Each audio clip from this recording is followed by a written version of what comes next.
All right. Good morning. Good morning. Good morning. Let me welcome you to Inside Pages on Metro Television. My name is Moro.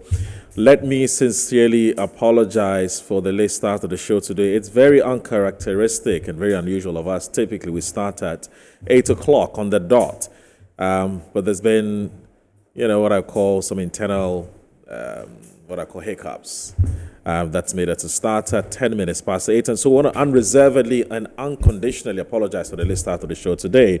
But I can promise you is that today's show will be a blast. Today's show will be, as usual, very insightful, great conversations, brilliant submissions, wonderful resource persons, and wonderful guests. And that's exactly what's going to happen today. They're going to be helping me evaluate and assess and dissect what the vice president, who is also the flag bearer, not a candidate yet, we do know that the electoral commission would have to affirm that. So I'm not one of those who's comfortable with the use of the nomenclature candidate, because he's not a candidate. He has the flag bearer, the standard bearer of the New Patriotic Party. He's been very busy this week talking to Ghanaians. He delivered a speech that, to all intent and purposes, appears to want to say that I'm asserting myself, I'm asserting my independence. I am, I can say, arguably departing from my boss, and that's the president, Nana Akufo-Addo, which is also to say that I want to be different. Now, did the vice president achieve that with that speech he delivered this week? That's what we will be, that's the question that we'll be seeking to answer from our resource persons who joined us this morning. So I'll be telling you a bit more when I come back from this break. This is Inside Pages. Thanks for joining us.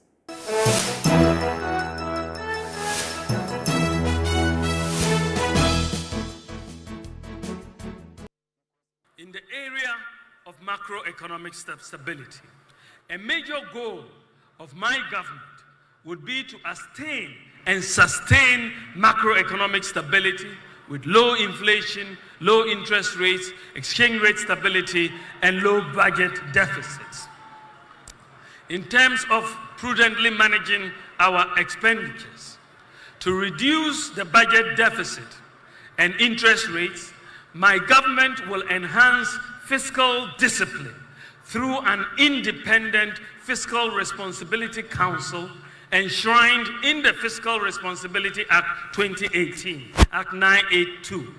The Fiscal Responsibility Act will also be amended to add a fiscal rule that requires that budgeted expenditure in any year does not exceed 105% of the previous year's tax revenue.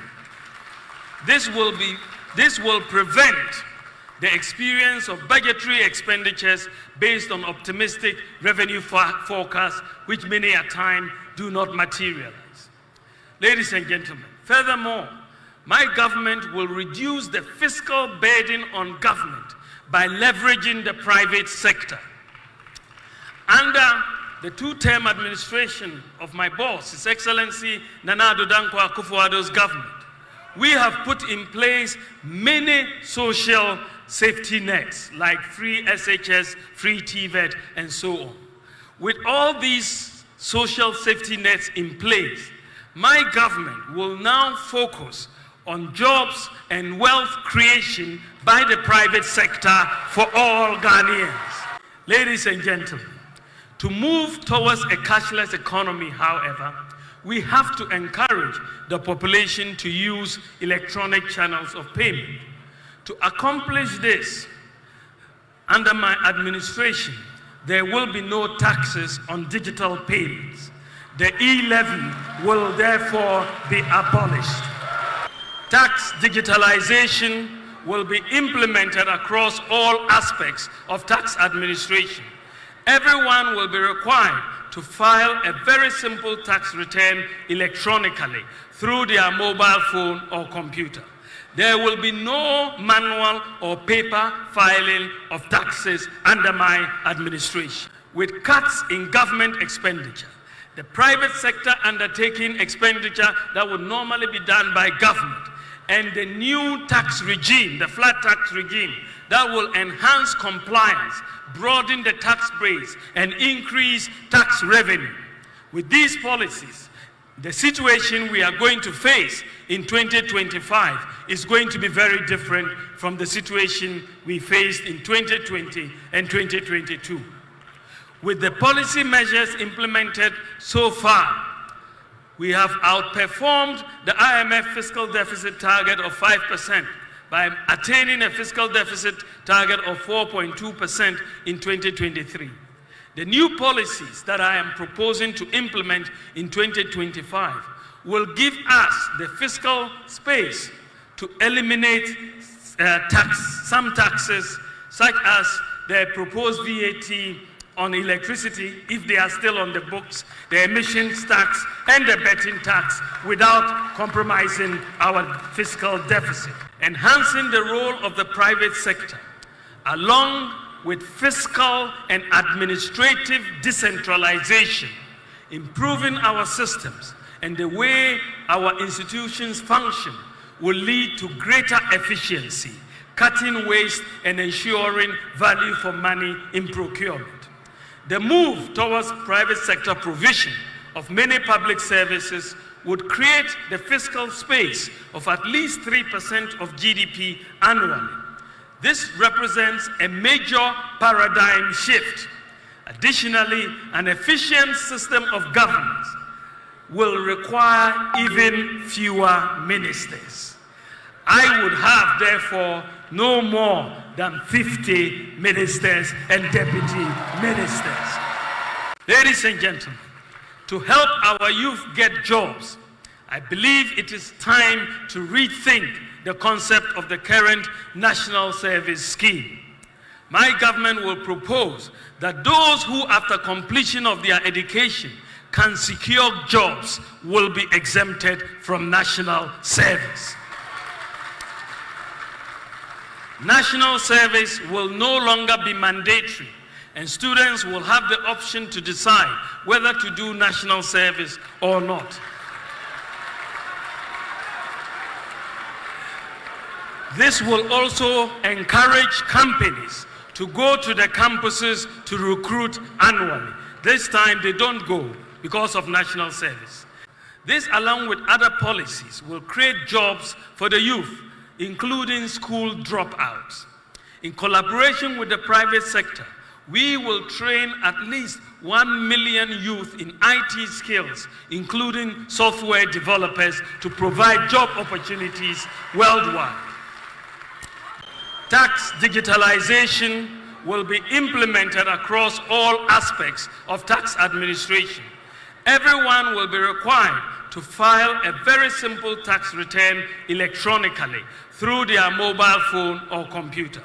There will be no manual or paper filing of taxes under my administration. Ladies and gentlemen, in the area of macroeconomic stability, a major goal of my government would be to attain and sustain macroeconomic stability with low inflation, low interest rates, exchange rate stability, and low budget deficits.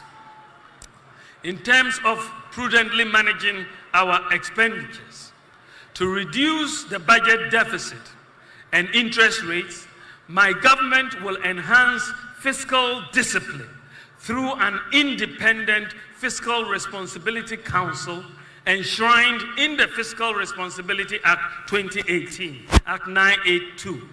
The Fiscal Responsibility Act will also be amended to add a fiscal rule that requires that budgeted expenditure in any year does not exceed 105% of the previous year's tax revenue. This will prevent the experience of budgetary expenditures based on optimistic revenue forecasts, which many a time do not materialize. Ladies and gentlemen, furthermore, my government will reduce the fiscal burden on government by leveraging the private sector. Under the two-term administration of my boss, His Excellency Nana Addo Dankwa Akufo-Addo's government, we have put in place Vice President and the flag bearer of the New Patriotic Party, Dr. Mahmoud BAWUMIA, outlined his vision and plans if he is voted as president in the 2024 general elections. Now, he touted for carrying out such policies.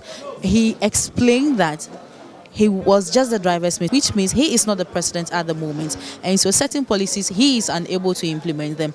And when given the nod, he becomes the driver and he takes decisions, constitutionally mandated decisions. And so he wants the chance and the opportunity to be given to him to implement such policies, and also spoke to the business community. And here's what they have to say. Yeah, you see, the president came with his own vision.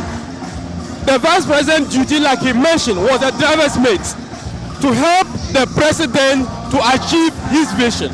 He cannot begin to implement his own vision. Okay, so the vice president was not given a mandate to implement his vision. He was given a mandate to support the president implement his vision. Okay, so he couldn't have implemented his vision. This is the time for him to implement his vision, and just like any president, he has to do that at the time that he's elected as a president. He stated categorically that he believes in the broad ideological orientation of this party. However, he's his own man, he has his own vision, he's looking to take Ghana to the next level, and that will require doing things quite differently, having a radical mindset and being bold, and that's why he actually is talking about bold solutions. These are things that you asked, it might sound to you, the ordinary person, as things that are far-fetched, but these are things that he believes that he has the capacity, he has the right mindset, the work ethic, and the experience and expertise to be able to deliver. We are come from the business community. What we are looking for is we had this same sweet language spoken or promises made when he was becoming the vice president. We will move you from taxation to production. One day we have seen the mirage of policies. Like one of the policies he made mention today, that when he becomes president, he will make sure that our people from Abozokai taxes will be flat rate. So you ask yourself, let's get on a silver platter. Tax rate, flat rate, and one rate. Flat rate is good. When you speak like that, you get to the heart of the business community, the ordinary Ghanaian. Just like that, our abolish e-levy. He catch us. But when they were introducing e-levies, what was his position? What did he do? He was there and he allowed it to go through. So we think that the vice president is good in communicating. Will it come to actualization? We are also saying that Ghana scored 43 out of 100 and ranked 70 out of 180 countries in the latest Corruption Perception Index. In his address to the nation on his vision for the country, Vice President Dr. Mahmoud BAWUMIA said his digitization efforts since he became Vice President has curbed corruption. National Communications Officer for the NDC, Sami Jemfi, speaking on Good Morning Ghana, said the Vice President is the most corrupt person in the country. Did I hear Dr. BAWUMIA say that he is not corrupt? Did I hear Dr. BAWUMIA say that he is selfless? And that he is using digitalization to fight corruption? Dr. BAWUMIA, you are more corrupt than Akufo-Addo. But the time has come for us to unpack your corruption. Because you are now the presidential candidate. You, BAWUMIA, you orchestrated the stinking PDS deal, the biggest corruption scandal in the history of this country. So you can pontificate about I've done e-pharmacy, I've done e-health, I've done e-wache, I have done e-yokugari. That will not put food on the table of Ghanaians. He added the Vice President is a pathological liar and should not be believed by Ghanaians. Like Pontius Pilate, like Judas Iscariot, he has decided to betray his master. He has decided to wash his hands of the mess and exculpate himself from liability. So it is not what the man says now that he is about to seek our vote as presidential candidate that matters. Then this liar comes to you and tell you that because now I want power, vote for me, I will scrap e-levy. And then Ghana for your weird in wrong. What did they take us for? Some zombies. He has imposed over 40 taxes as head of the economic management team. This is a man who is a chronic liar, a pathological liar, bereft of any credibility. You believe him at your own peril. And that is why all the polls before he spoke and after he spoke are pointing to one thing. Ghanaians are saying they don't trust him. Director of Communications for the NPP, Richard Ahiagba, however, dismissed the claims, describing the NDC as having selective amnesia. It's a complete misinformation. It's the narrative of the NDC to foist lies on the vice president. It is the dishonesty, okay, in setting aside the real happening of COVID and Russia-Ukraine. You have decided to have a selective amnesia. You have perceptual selectivity when it comes to the events that have taken place in this country that have resulted directly in the failure or the lack of performance of the...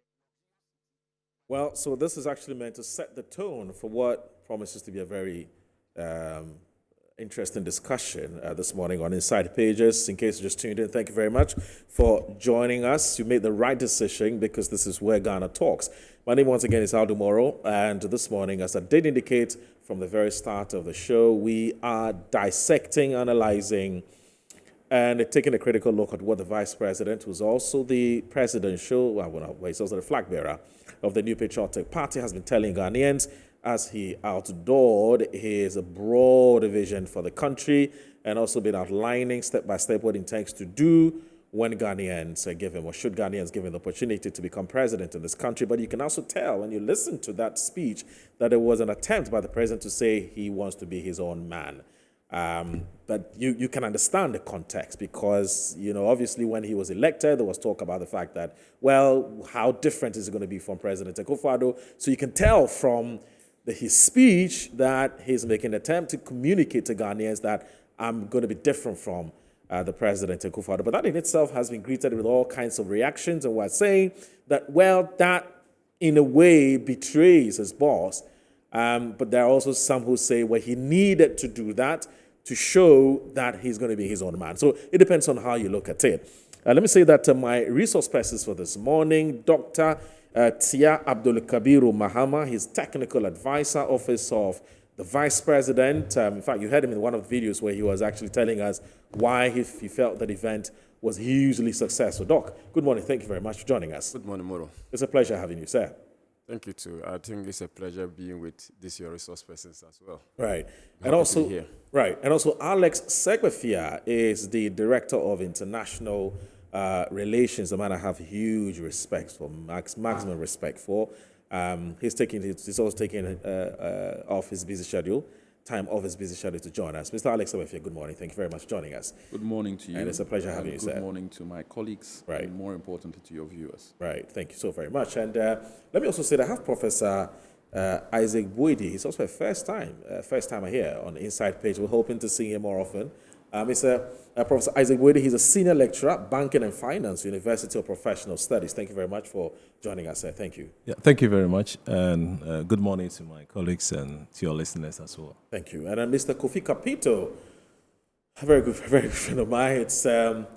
It's his super. Kofi Kapito. Consumer Protection Agency. He is actually Chief Executive Officer. He says he champions. He tells us all the time that he is Ghana first.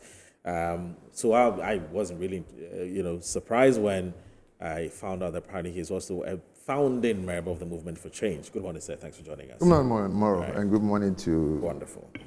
So the people in the studio. Alex and I, we go way back. Oh, really? Way back. Oh. We go way back like spinal cord. Wow. We're talking 30 years ago, 20 years ago, 25 years ago? 2007, 2008, all the way through. Whoa. That's way back. He was on the other side. Yeah, that was when the Nanado's first bit. Yes. I see. Maybe one of these days I'd want to find out how did it start, where did you meet him, what was the circumstance, and so on and so forth. But that's not the conversation for today. But that will come. And I'll see you when you write your memoirs. Yeah, but you didn't talk about my shirt. Okay. Oh.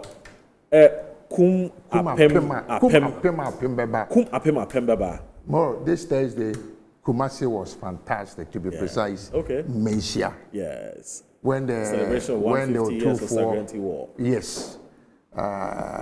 It's been 100 years. Yes. And I was so full of emotions when I saw the containers of the artifacts being brought to the ground. I see. Escorted by the British High Commissioner and some professors from the United States. I see. Museums that our artifact has been returned. And Otufo made it known to everybody that one of the biggest things that we were looking for was the golden stool. Okay.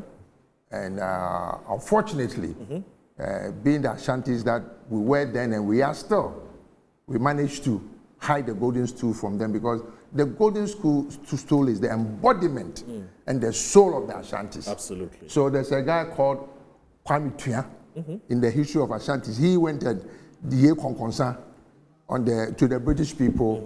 And actually, when they came to Kumasi, they actually burned down Kumasi. Okay. Kumasi was burned looking for these things. Okay. And it was lovely to see the Queen Mother of Ejoso, who is a descendant of Yasatwa, the lady that made them go and say, let's go and fight. Oh, Jesus Christ. That woman can shoot gun. Wow. Short petite woman like that. I think when they name somebody after you, the spirit comes in you. It was wonderful. You should see chiefs after chiefs after chiefs, not just the Ashanti Kingdom, the whole Ghana, including even some from Ivory Coast, who came to Kumasi. And as usual, the VP was there, and there were two former presidents there. JDM was there, and then President Kufuor was there. And as usual, the man who says Ghana should come together is Mr. Alan Chamatin too was there. Movement for Change, we were all there. Thank you. I should have been there to witness. And if you want some of this, this shirt is being made to in the Silver Jubilee. Did you give the head of the beheaded guy to the British High Commissioner? Who? There was somebody beheaded in that war. You mean the British? Sovereignty war. The governor. The governor who was beheaded. Yeah, but I'm sure I'm sure they took it away. Well, I'm just checking. Probably. You should have added it to the artifacts. You know what is interesting is this is even the ones from the United States. Oh yeah. Yes. There's more in the United Kingdom. Oh yeah, there's a lot more. There's a lot more. You know, because those days there's aristocracy. Some of them probably was auctioned. Some private collector, but some took it to. So we are looking for, and I'd like to say, it was a fantastic ceremony. Oh, fantastic! They were 2-4. All right. Was Woon to be there? Yeah, Woon to be was there. I'm just checking. Woon to be was there. That's right. The whole government and appointees, and I didn't see Dr. Doe. I don't know why he didn't show up, but there was a whole lot of the ministers. He was writing the speech. Okay. He was writing the speech. Busy writing speech. All right, so I think we should get to let's get to brass tacks and look at what the vice president has been trying to tell Ghanaians about his broad vision for this country. And there's been all kinds of reactions from the business community, civil society organizations, from the NDC, and so on and so on. I haven't seen any official position by the Movement for Change on what the Vice President has said, except something, I think it was this, this artwork that has been attributed to Alan Chemating. I don't know how originally what it was actually authentic, so I'm not able to read that. But for now, what I do know is that these are the different groups that have been reacting to what the Vice President has said. But I'll start with Dr. Tia Abdul Kabiru Mahama, who's a technical advice officer to the Vice President, to set the tone and to set the context for this conversation, which is to ask him what was the Vice President seeking to achieve with the speech he delivered this week, and whether he agrees with persons who say he has thrown the economic management team under the bus. He's betrayed his own boss, as you heard Sami Jemfi say on Good Morning Ghana. and behaving like a Pontius Pilate and so on and so forth? What would be his immediate reaction to some of the reactions that have greeted the vice president, and then other resource persons will come into dock? I guess you get where I'm coming from. One, do you think that has the vice president achieved his objective for delivering the speech based on the several reactions that have greeted what he said? All right, so thank you, Moro, and again, good morning to your cherished viewers. Like you mentioned, the vice president came with a very clear objective, and he stated that objective in his presentation, that he is coming in to deliver a vision statement. But like any job applicant, because he considered the work of the president seeking job from the good people of Ghana. Right. You will need to account for the stewardship for any public institution that you have had the opportunity of being entrusted and to lead thereof. Right. So he needed to account. Okay. So basically broke down his presentation on Wednesday into three main parts. Right. First, to speak to the record of the government that he was part of. Right. That was the first thing. Right. The second thing was to speak to the specifically assigned mandate that the president gave him during the period. Right. And the third thing the vice president spoke to was to articulate his vision moving forward. When, by the grace of God, he's elected as the president of what he intends to do. This was the breakdown of the vice president's speech. Okay. Now, for those who think that, or who argue and who suggest that the vice president ran away and has thrown his boss off the roof, it's basically they did not listen to the vice president's speech. Okay. If they had listened, they would have realized that the vice president made it categorically clear that the records of the MPP and the leadership of of Nana Addo Dankwa Akufo-Addo was clearly a leadership that has performed, notwithstanding the acknowledgement of the challenges that this country is also facing. Right. Now, the vice president spoke to the growth of the economy, and he defended Nana Akufo-Addo by making it clear that during the period 2017 to 2023, this economy grew by some average of 5.3% compared to the period 2013-2016, when Mr. Mahaman was in charge. The record is there, which was around 3%. Okay. That was the defense of the Nana Akufo-Addo government. The vice president also spoke to agricultural growth when he stated that agriculture grew under the Nana Akufo-Addo government by 6%. Compare that to the paltry 2.9% growth within the period of Mr. John Mahama. That was the record of the MPP BAWUMIA spoke to. BAWUMIA also spoke about industrial growth. He articulated that within the period, industry grew by some 7%. In contrast to the growth of industry by 3.5% average over the period of the NDC. That was the record of Nana Akufo-Addo that Mr. BAWUMIA was extolling. He spoke about gross international reserve. The NDC left gross international reserve of about 5.8 billion. Okay, Nana Akufo-Addo, as of 2023, is leaving gross international reserve of over 7.9 billion. About 7.9 billion. That was the record of Nana Akufo-Addo that he was speaking to. He talked about exchange rate, which is one of the major issues of our political discourse.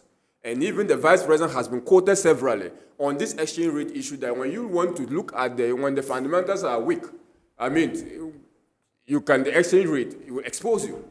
That was a major issue the NDC came at Nana Akufo-Addo and then BAWUMIA. He was clear that averagely, despite the significant and monumental loss of the city by some 30% in the year 2022, the average depreciation of the city was some 10.7% compared to the period of the NDC when it was 17.7%. That was the record of the MPP and Nana Akufo-Addo that BAWUMIA was defending. BAWUMIA also defended the issue about lending rate when he categorically mentioned that our lending rate averaged 23% as compared to 27% under the NDC regime. These were the records.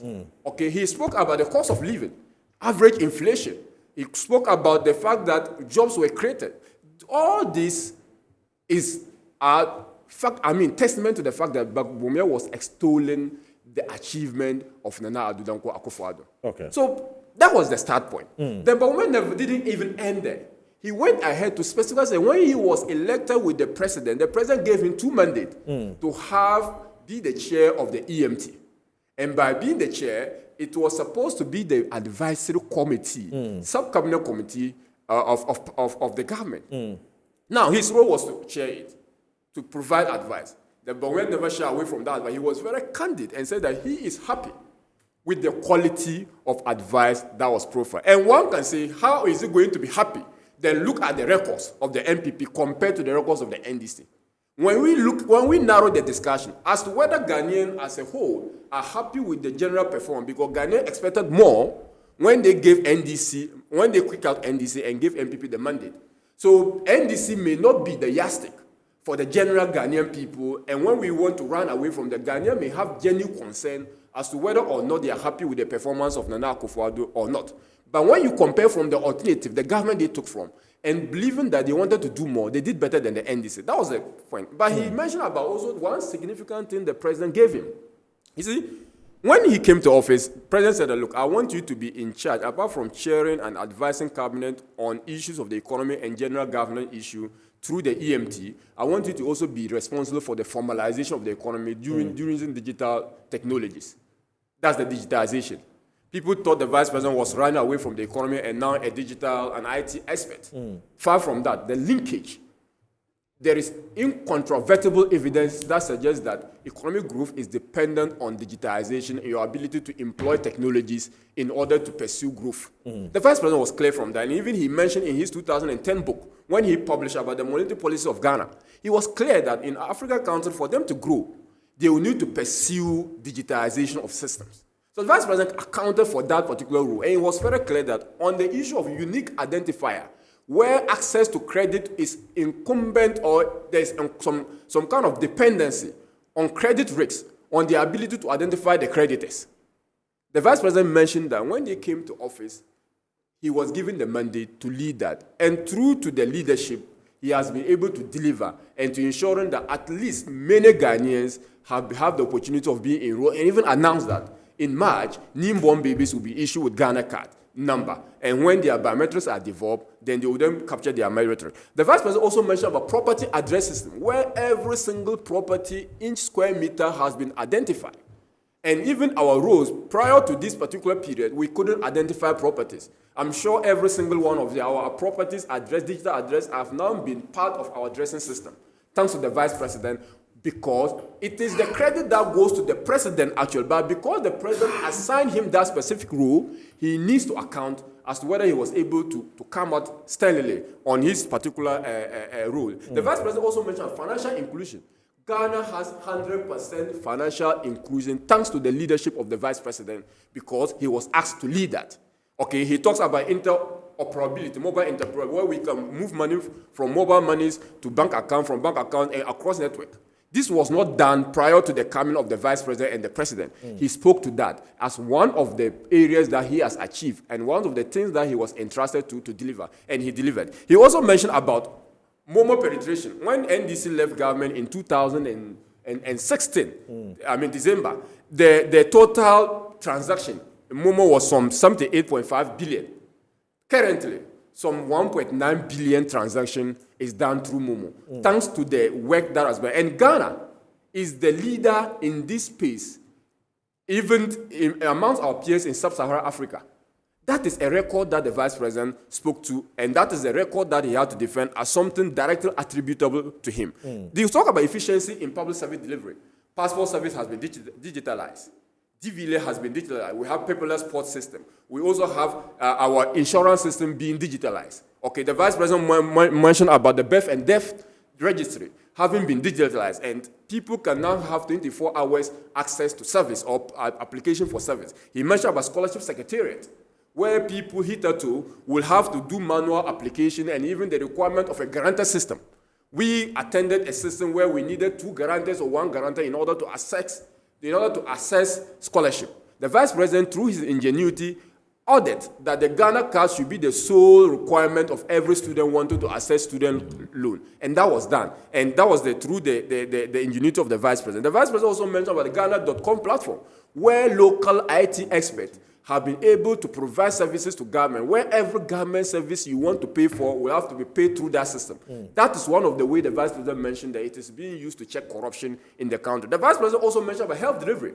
When he mentioned about this, and I'm happy the former Minister for Health is on this show with us. When the Vice President mentioned about health medical drones for the delivery of essential health services, people thought it was an idea so far-fetched, and that even some people made misuse out of it, that it was going to be used to take pictures or videos of naked people in their bathrooms. Okay? But the Vice President stood by that particular vision, and he defended it, and he went to Silicon Valley, engaged the people, and thanks to that particular service, lives are being saved. And we can directly attribute it to the Vice President. The Vice President never stopped at this particular achievement. He then said that, moving forward, what is it that I am going to do that Ghanaians should have the faith and believe that what I'm come to do is so different from what has been done? You see, the Vice President has having some period of sober reflection, period of reflection. He has reflected over the period of 6-7 years and now to 8 years of the Nana Akufo-Addo leadership. He has listened to the Ghanaian people. He has seen things that have worked and things that are not working. He needs to provide us with bold, concrete, tangible, visionary, and time-tested solutions.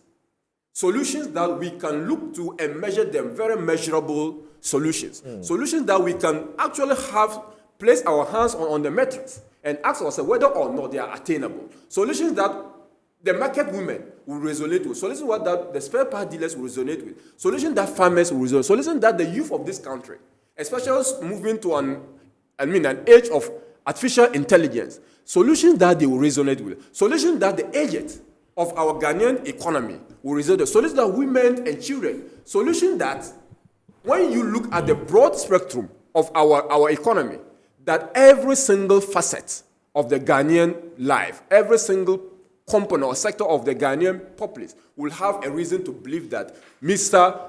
Dr. Mahmoud BAWUMIA is the best person to lead us. And this is the kind of politics that I think we should be doing. Instead of trying to tag a politician as being blah, blah, and insulting, let's look at what he's proposing. And let me even, before I commence that, look, this is the first time a presidential candidate on a single podium articulating the vision that he has, that is so comprehensive, very measurable, metrics are very clear, numbers are very well for the assessment of any person who seeks the truth. Because the man that seeks the truth will find the truth if it is not clouded by malice and prejudice. Okay? I believe that for any mind that is seeking to find the truth in this statement, Dr. Mahmoud BAWUMIA presented them with that opportunity to assess whether or not what he saying is. And I'm happy that post the presentation, no one is speaking as the fact that whether or what they say is attainable or not. They are saying it's not possible. And that is the usual rhetoric of the Ghanaian people. But on his vision, he said that, I want to create a mindset of possibility. A mindset of possibility. You see, we've had this particular inertia, this particular static view of ourselves, that we cannot be like the advanced countries. We have that inferior complex that we think that what is happening in the West, in the context of our geopolitics, it is far-fetched that people in Ghana, but the Vice President gave an example. Ghanaians won international competition on robotics. What is it so different that they are doing that we cannot replicate that in our national life? So that's what the Vice President proposed, that we want to have an introduction of a curriculum that builds the can-do spirit of the Ghanaian people, the mindset of possibility. A mindset that makes every Ghanaian think that, look, it is equally possible to do it in Ghana, irrespective of where you come from, and the Ghana has got what it takes to be the leader of the league of nations that are doing well. Okay. That's first thing the Vice President presented. He also went ahead to say that I want to maintain and sustain and build a very strong macroeconomy. That's why he talked about sustained macroeconomic stability. To this end, what does he intend to do? He is introducing a new bold tax initiatives. We've mentioned a lot of them. He realized that we have implemented some tax measures. Those tax measures some of them have fulfilled their means, some of them have been terrible bad, some of them have not achieved the objective that we intend to. So we cannot be getting When you keep doing the same thing, you keep getting the same results. He mentioned it in his presentation. Now, the vice president stated that, one, he wants to remove and discard taxes that serve as nuisance and detrimental, antithetical to the development of this country. Digitization is what the vice president believes in. You cannot have 100% penetration. You cannot have people moving cash seamlessly. You cannot have people doing transactions with a click of a button while you impose impediments or fetters on that particular platform. Okay. So the vice president was clear that we need to do something about digitization as a tool for financial transaction, as a tool for penetration or financial inclusion. Okay. So I'll need to remove that tax. The vice president was also clear that, look, the spare part dealers are complaining that we will need to import. However, the cost of duties are so high. The vice president visiting and just opposing our contest with others, we feel like, look, we can do a volume-based taxation rather than value-based taxation. Because when you do the value, people tend to, as it were, find means of evading the tax. But the efficiency of a tax system depends on how simple it is, how efficient it is to collect the tax, and the ability and willingness for the Ghanaian people to participate in that taxation process. Okay. With that in mind, he proposed a very flat system of taxation where people, a 40-footer container will be priced as such, and a 20-footer container will also be priced or duty as such. The vice president also talked about fiscal responsibility and discipline. Right. Fiscal responsibility, by that he proposed an amendment of the Fiscal Responsibility Act to say that, look, we should not have our budget item exceeding 105% of the previous year's revenue. Right. In other words, the vice president is essentially legislating a 5% fiscal deficit. That is basically what the vice president essentially is doing. But the problem with that is that it is already provided for in the Fiscal Responsibility Act. However, it has not been strict because there are exemptions from emergency, which is so vague, which is not defined, and even the IMF in their program with us stated that we need to define what in emergency. Okay. The vice president also proposed that we need to freeze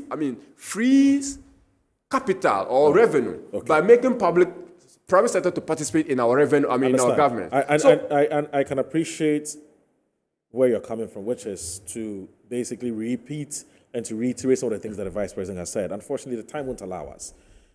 So I would allow our other resource persons who have a viewpoint or opinions to express on what the vice president, then you can respond to some of those things. I'm sure, based on some of the things that he will say, you may have to come back to some of these points you're making, because otherwise, by the time we say Jack, the show will be over.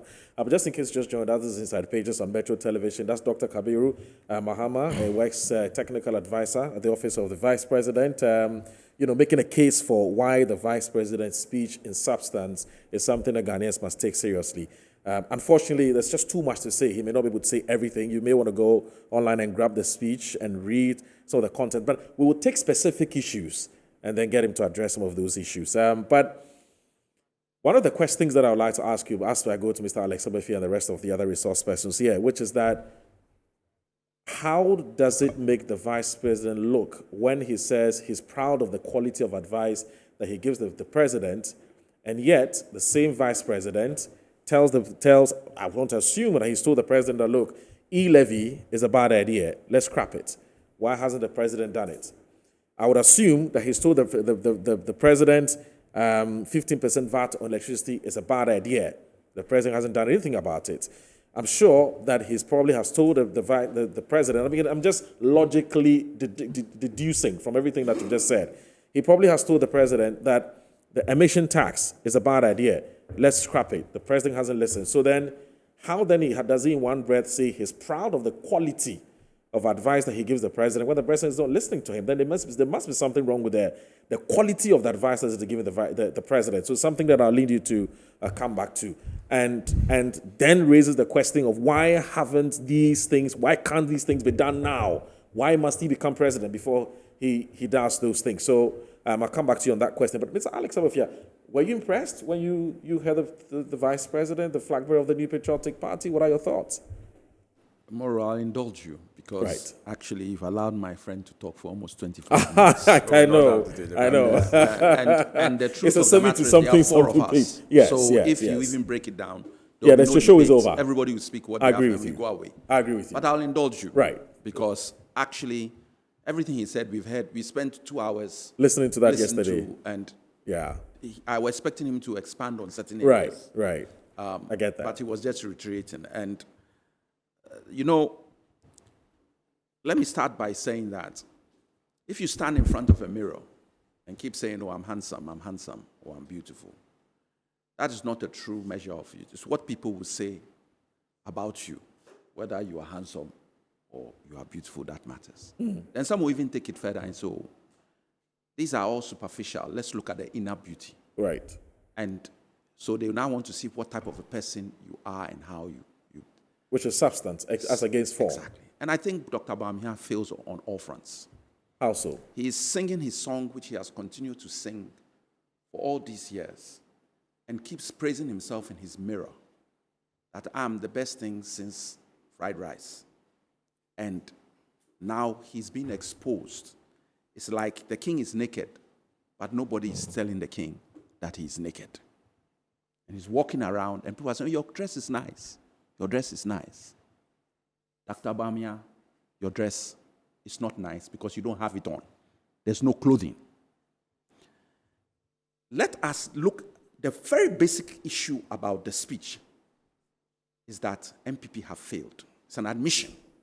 That's the very first underlying issue for me. Even after touting all those achievements by President Akufo-Addo?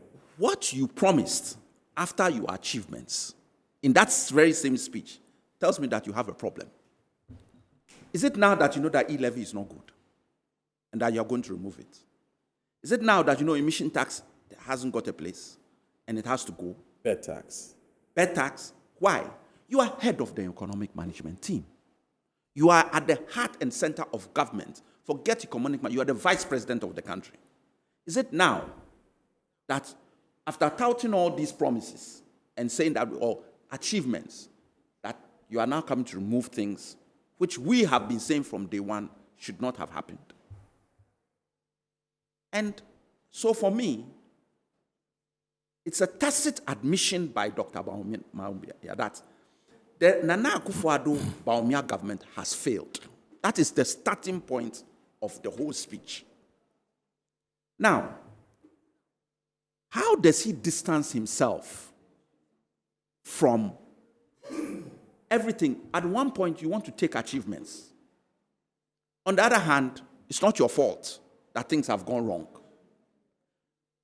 So you are flitting from one to the other, and it is not gelling. That's why I'm saying that everything that happened that day when he was speaking was a contradiction in itself. And everybody is trying to now explain the contradiction. Oh, he didn't mean it that way. He attacked Nana Addo for his administration, of which he is part. And it's interesting that what is going around social media is a tape that was played of Nana Addo chastising people at their election. That you cannot go out there and start saying that this is wrong, and expect that you are going to then be elected. Because at the end of the day, we are all one and we should be praising government. Nana Addo himself said it. Yeah. And you have now your flag bearer, who you have said you do everything in the world to bring, telling you that your decisions are wrong. This is the reality of where we are in Ghana. If you really want to have a serious conversation about this, if it wasn't for what we know happens in election, this election is over. No, any right person thinking about, after hearing this speech, will know that the MPP have no answer to Ghana's problems. Well, why do you say why do you say the vice president is saying that the president is wrong? He hasn't said. Has he said any such thing in that speech? But isn't he part of isn't the president? You are in effect. He has a different opinion, as we were told. He was not the driver. He is not in charge. He said it in this thing. Yeah. So in other words, anything that has been done, don't blame me. Go to your president and blame him. True. That's what is the implication of it. True. So why? He's not the driver. But is he wrong? Absolutely wrong. In this, it's an executive presidency. We do have an executive with president. Constitutional powers and authority. Then scrap your economic management team. Scrap your minister of agriculture. Scrap your finance minister. And let's go and ask the president to just tell us what. He creates a team. And it's a teamwork. Even though you have an executive president, he doesn't go to cabinet and just say this. He gets the views and the. So what was his views? Why? We are being told, when it was good, we were being told that they had the men. Yawasafo Mafo. Name, all those names were, including our dear brother, Alan Chermanting. All of them's names were. They were the economic management team. And it is touted that he was the leader. And the president who came into power told us that I picked him because of his economic prowess. So if today... Dr. Kabiru tells us he's still doing that, but just through digitalization. Which he didn't bring. Why? You see, the thing about it is that the things are so untrue. Why? All this e-health, it was started under Mahama. Listen to that. We have all the data. You see, if I spend time just churning out data, you lose the import of what is really happening. And the import is that we have someone who has just spoken, who has told us nothing that we can believe. Because he made promises in the past, which he has never lived up to. Why? When he was campaigning, who asked him to say that there's money in Ghana, we don't need to borrow? Yeah, and when he said it, he put it on his personal experience. I was working at the Bank of Ghana. The money is in Ghana. There is no need for us to borrow. And we have borrowed more money than ever. After all, our problems have been compounded, not because of Russia, Ukraine, or COVID. It's compounded because of our borrowing. And everybody knows this. So what are we talking about? When we had somebody who was at the Bank of Ghana, who knew where all the money was, and therefore we didn't need to borrow. And we have borrowed more than ever, and this is somebody we should believe. We don't need to toll roads, borrow money to do roads. Because we'll just toll all the roads, and the toll will pay for the roads. You are in your government, they've removed tolls. Illegally, let me add that, because the manner in which they've removed these tolls was illegal, just to wash our face so that we don't look at what e-levy was going to do. The same e-levy hasn't worked. Yes, perhaps he advised the president didn't listen. Really? Yeah, that's the only fair reasonable Hasn't Alan deduction to Chermanting make. left the party? Hasn't Alan Chermanting not left the government alone? He has left the party. He was a minister. He wasn't the vice president. He resigned as a minister, contested, saw that the games his people were playing are not what he stands for, and I'm leaving. I've left the party. In other words, you expected BAWUMIA to do so. BAWUMIA had choices. He had choices, and he made his choices. But he must live with his choices and stop trying to blame everybody else, and then try to distance himself now from bad decisions. This is not someone who is just a minister, even like Alan Chermanting. Even he won't allow him to get away with it, but we can understand him because he is just a minister. And I just say just because in the context of what we are saying, you have a vice president who is the head of the economic management team. So when you look at it in that context, then you realize that no. But what is even worse, Moro, is you have to juxtapose it against the promises. Okay. This is a government that came into power in 2017 amidst all promises, from production, from taxation to production. And you have taxed the country more than any government has ever done. But we should believe you. Because everything you are going to now do, it's not your fault. It's Nanadu. And I will do different. That is exactly what the import of the statement. I can churn out figures. I've got them all here of debt to like my debt to GDP ratio. This that. Deficit. Let me rather move to the place which matters. Rate. How much money did you come and meet? And how much money do we owe? Why? When you were doing... Look, I don't even believe in the figures that have been given by this government from the time they came to office to now. Why? You started doing below the line accounting. And we kept telling you that when you are looking at your debts, you can't do below the line accounting.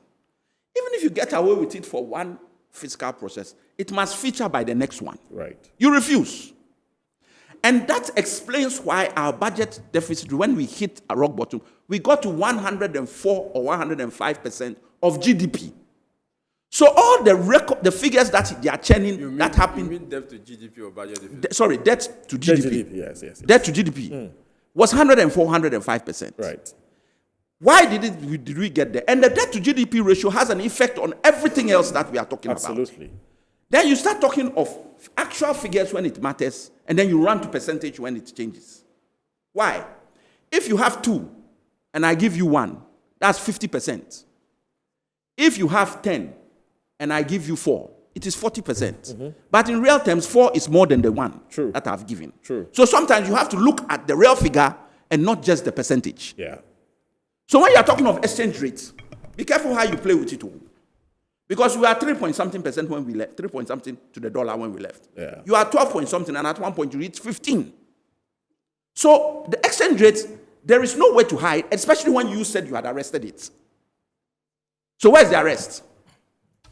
Look, if we want to be honest with ourselves, it is only that we know that people don't play fair in elections. We have been victims of it. And that is the only reason we have to work hard. And we also know that people are gullible. They just take things so as somebody speaks, no. You mean face value? Face value. When you drill down, the intellectual class will tell you that there is no leg on which Dr. BAWUMIA has to stand. The government has failed. He has admitted it in his speech, in the way he presented it, the taxes he has spoken about. There's a whole raft of things that one has to look at. And I go back to the revenue. Look, this economic wizard had the best position ever any government of Ghana had. So when he was advising, and he was taking the praise for various things, he should have known that if he was an economic wizard, that worse days were coming. You had 3 oil wells. No government has had it. You came to office within 6-7 months. Boom, oil. Here's money. Take. Even COVID that you are complaining about, no West African country got the money that Ghana got because of COVID. You can't account. You can't account. So what are you complaining about? We should give you another chance. Can't you see our pain and our suffering? And you are not giving us any solutions. You are going to give 1 laptop to students again, to students in school, 1 laptop. Where are the textbooks? You can't afford even to give them textbooks for 5. You won't talk about that one. Oh, the health sector, my friend. 111 hospitals, unprecedented. This is the largest health policy that has ever been brought to our country. Show me one that is standing after 7.5 years. Show me one. Please, let us be clear. This is not a man who should be made president at this stage. And it's not personal. Right. It's the same way I have always said that it's not personal against the finance minister when his own people were asking him to resign. Now they shouldn't touch him. Everybody should stay where they are. Let us finish the 2024 and let us go and run election and let governments change who we have to change. Okay. Because nobody is prepared to listen. And that is my summation of what's it called? The issues. That just issue I want to add. Right. This national service issue. He's going to abolish national service. Yes, that's one of the policies he intends to roll out. Or he's going to. Is he going to review it or revise it? But I don't know the language. He's going to review and make it optional. Review is cancellation according to MPP. Okay. Well. So this is why I keep saying that they are not consistent. But let me come to the point. Whatever you are going to do with national service, yes, our understanding is that it is not going to be compulsory. Yes. So some people can take it, some people can't. So exactly. Optional. Okay. Now, and the argument is that, oh, by the way, it will allow people to employ, blah, blah. Why? All the unemployment people there, have you got them jobs yet? Not yet. So why don't you let them go and take those jobs? Those jobs that you think people are looking for. All this unemployed, our unemployment rate has moved. It is worse than it has ever been. From, I think it was 6 or 7, 8%, we are now at 14% unemployment rate. So why don't you, those jobs that you are talking about, that people, look, national service is giving you a breather. They can take national service people and pay them even less than when you are taking somebody employed. Right. So it's giving you a breather. So you, the people that are unemployed, push them into those spaces that you are talking about. So even before we get into whether national, what have you done about unemployment? Right. So now you want to put more unemployed people on the streets? 2.5 million. At least let them go and get some experience. Give a figure about 2.5 million or under so. national service to get some persons small have been employed. no go feel to manage themselves when they are under the what's it called, national service, and then those who have got the ability to can push somebody. Oh, I want this one. 2.1. Right. Yes. Yes. So what is this? But he's not stopping it. He's only saying he's going to make it optional. Opa ye, opa menye. That's all he's saying. And you in the example you are giving, yes, somebody doesn't have to go. Why would he go? There's no incentive? Exactly. What is the incentive that has But there are some who go because there's some allowance at the end of the month to feed family. You see, even when you argue that way, you miss the point I make. Right. The point is, we have how many unemployed people? And your whole idea of the national, this thing is that people can immediately go into work. If people can immediately go into work, put the unemployed people that are into work. No, that is the point. No, it's a valid point. So what is It's this a fair issue point. about we are going to do national It's a fair point. It doesn't even begin. It's a fair point. Doesn't begin. It's a fair point. It's a fair point. Prof, let me finish with the politicians, and then you can come in, right, and talk to us about taxation. Yeah, I like. And because I'm a bit concerned that if we decide as a country to scrap all these taxes, what would be the implication? And also, because you're looking at a time where under an IMF program where fiscal consolidation is key, we need to be able to either raise more revenue or we need to cut back on expenditure drastically. So if you have a situation where the vice president is looking at scrapping all these taxes, there will definitely be an implication for revenue generation. And so I don't know what your thoughts are on that. Mr. Kofi Kapito, I'm sure you watch the vice president or you listen on radio. What are your thoughts as well? Interesting. As any human being, there are certain things that every human being needs. The person needs a job. Person needs health. Right. Person needs education. Person needs shelter. Person needs infrastructure. Food. You didn't have food. Yeah, you are a Greek. I was okay. quite Okay. a Greek. Yes. Let's look at Ghana. From when I will even go as far back as a champon, when we did Operation Feed Yourself. Yes. Where for the first time in the history of Ghana, food was exported to other countries. Okay. Let's fast forward. What has Ghana been able to do so far? Okay. Henceforth, the emergence of Alan Kojo Martin, who says that this duopoly of NDC and PP,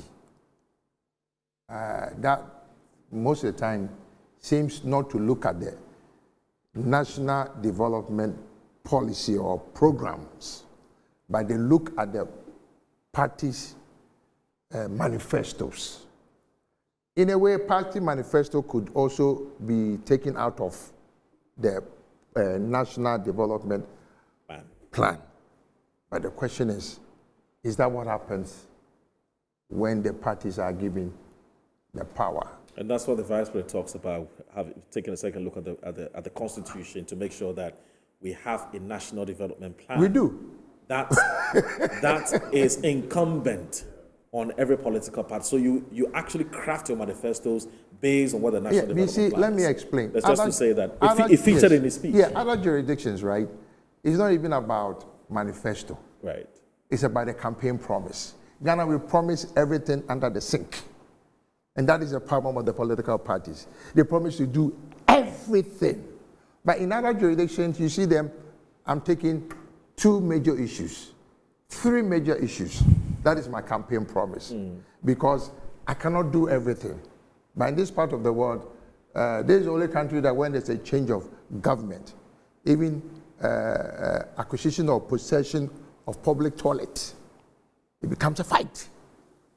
Because the outgoing people will be kicked out, willingly or by force. Right. Why should it be that way? Yeah. And I'm looking at basically from the Afafanto's point of view and a Ghanaian and a consumer advocate. The Afafanto, let me take the Afafanto side, which is the Alan Kojocho Martin's issue, that Ghana needs to come together. Even some time ago, the idea was muted that Unigov or inclusiveness should be the way to go. I think at one point that was Nkrumah was trying to do that. I'm talking about the president, the former, tried to do that. And then somewhere along the line, a champion also tried to do the Unigov thing. It didn't work. Maybe time has come. He's saying that it doesn't matter if he becomes the president. My friend here, Alex Ebefia, if he is the best lawyer to head the Attorney General's office, he's a Ghanaian. He's not a foreigner. So why should I say that because it doesn't belong to my party? If he can do the job for Ghana, I'll go and bring somebody from a party who cannot do the job and Ghana will suffer. That is what Alan is saying. Prof here, a renowned economist or a lecturer, if he's a person to head or do something, why not? Why should I say because it doesn't belong to my party? And this thing is killing us.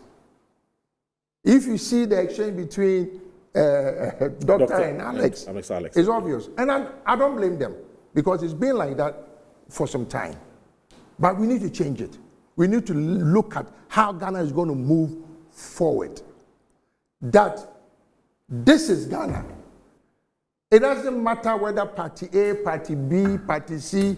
Let us all come, hold Ghana, and push Ghana to where we want Ghana to go. One agenda. One agenda. That is where the development plan comes in. Under His Excellency, former Atamels. No, Under Dr. Nima Thompson. No, that's what I'm saying. I was part of the 40-year plan. Yeah, the one at Senchi. Oh, okay. Okay. Oh, you went to the Senchi I went to Senchi Committee. Yes. That's the 40-year. Where the homegrown that was for the, but you see, there was something that including even members of NPP. That's correct.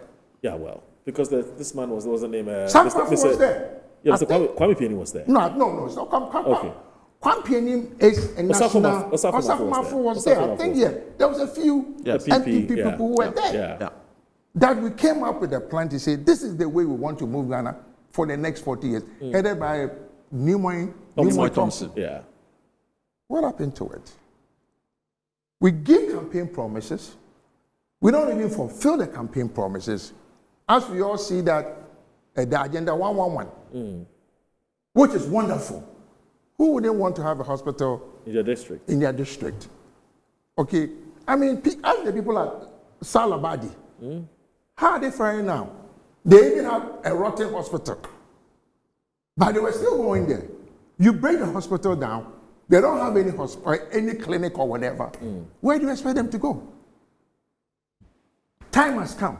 As we see with the Asian tigers that we started our development with, Singapore and all those places. Yes, they did play their own thing, but at the end of the day, it was what was good for the country, not what is good for the party. Okay. Look, we're talking about me. I'm not an economist. I think Prof will do those things. Yes. But I'm a businessman too. My family is business. You can't tell me that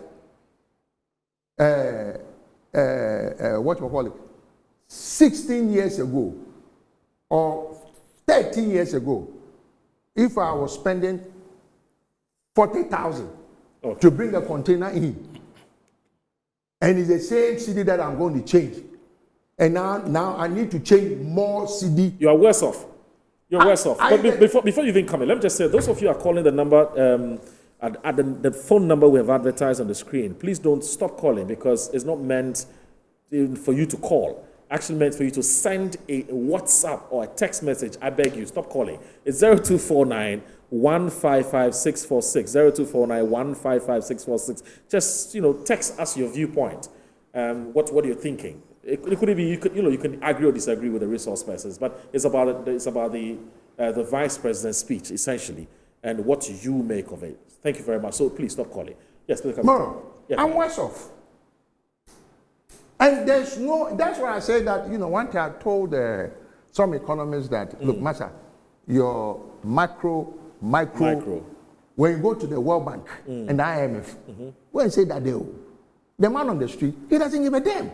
He wants to see that if you say everything is working, inflation is down, exchange rate is working. You mean it must reflect in their pockets? Reflect in my pockets. Right. That is what the voter wants. I don't understand all those technicalities. Okay. If Kenke was 2 cities, why is Kenke 5 cities? 5 or 10 cities today? And you are telling me we are doing more agriculture. This is the best time for agric. It doesn't make any sense. The dollar, these taxes that Prof would look at. Tomorrow, City News, January 12th, when I heard, I think against it that it was a ridiculous tax for anybody to tax electricity before the TUC and the Labour people came in. Why are you taxing electricity? Residential consumers. It's valued added tax. So when you produce with the electricity, you add value to it. So when I, the consumer, when I go and buy this water, yes, I'll pay the value added tax on it. So you agree with the vice president? Then? That what? That should be scrapped. The vice president says should be scrapped. So who should scrap it? Who should scrap it? No, he says give me the no, then I'll scrap it. You see, I didn't want to go there. In government, there was a joke. He says it's not. Tomorrow, there was a joke that the vice president was working with Nanado, and there was darkness that Nanado needed the torchlight. And Alagi says, it is in my pocket. I won't give you the torchlight. Are you getting my point? I get it. This is the time. Okay, you are part of government. Look, they talk about he's this, he's not that. Mr. Alan Chemati, when he even said that the way things are going, it will be difficult for NPP to even have a campaign message. And then he said that and stepped down. A prominent member of your team, Anodon Pre, had the audacity to hang the whole economic